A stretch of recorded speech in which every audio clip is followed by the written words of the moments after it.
ವಿಜಯನಗರ ಜಿಲ್ಲೆ ಹರಪನಹಳ್ಳಿ ತಾಲೂಕಿನ ಆದಿಬಸವೇಶ್ವರ ನಗರ ಹರಿಹರ ರಸ್ತೆ ಆಶ್ರಯ ಕಾಲೋನಿ ವ್ಯಾಪ್ತಿಯಲ್ಲಿ ಬರುವ ಶ್ರೀ ವರಕಯ ಆಂಜನೇಯ ಸ್ವಾಮಿ ಸೇವಾ ಸಮಿತಿಯ ಟ್ರಸ್ಟ್ಗೆ 40-60 ಸೈಟನ್ನು ದಾನವಾಗಿ ಶ್ರೀಯುತ ಪುರಸಭೆಯ ಮಾಜಿ ಸದಸ್ಯರು ಹಾಗೂ ಅಂಜುಮನ್ ಕಮಿಟಿಯ ಉಪಾಧ್ಯಕ್ಷರು ಜಾಫರ್ ಸಾಹೇಬರು ಕಮಿಟಿಗೆ ದಾನವಾಗಿ ನೀಡಿರುತ್ತಾರೆ.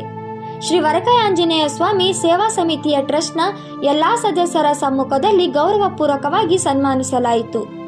ಈ ಸಂದರ್ಭದಲ್ಲಿ ಉಪಸ್ಥಿತರಿದ್ದ ಹಳೆ ಬ್ರ್ಯಾಂಡ್ ಪರಸಪ್ಪ ಗೌರವ ಅಧ್ಯಕ್ಷರು, ಆಲೂರು ಶ್ರೀನಿವಾಸ್ ಅಧ್ಯಕ್ಷರು, ದಾವಣಗೆರೆ ಊರಪ್ಪ ಉಪಾಧ್ಯಕ್ಷರು, ಚನ್ನಪ್ಪ ಪ್ರಧಾನ ಕಾರ್ಯದರ್ಶಿಗಳು, ಕೆ ಸೋಮಶೇಖರ ಖಜೆನ್ಸಿ, ತಿರುಮಲ ಕೋರಿಶೆಟ್ಟಿ ಪೂಜಾರಿಗಳು ಹಾಗೂ ಸೇವಾ ಸಮಿತಿಯ ಕಾನೂನು ಸಲಹೆಗಾರರು, ಯಲ್ಲಜ್ಜ ಗೋಣಪ್ಪ ಮಂಜುನಾಥ್ ದಾಸರ ಸಹ ಕಾರ್ಯದರ್ಶಿಗಳು, Veerabhadrappa Sannappa, Bellada Anjinappa, quarry Chandrappa, Koolahalli Manjunatha, Jagadish MK, Oorappa Daneer, Varakere Ramesh, Hanumanthappa Byadappa, auto Bharamappa, Manjunath Potalagatti, Ashok MN Nagaraj ಇತರರು ಉಪಸ್ಥಿತರಿದ್ದರು.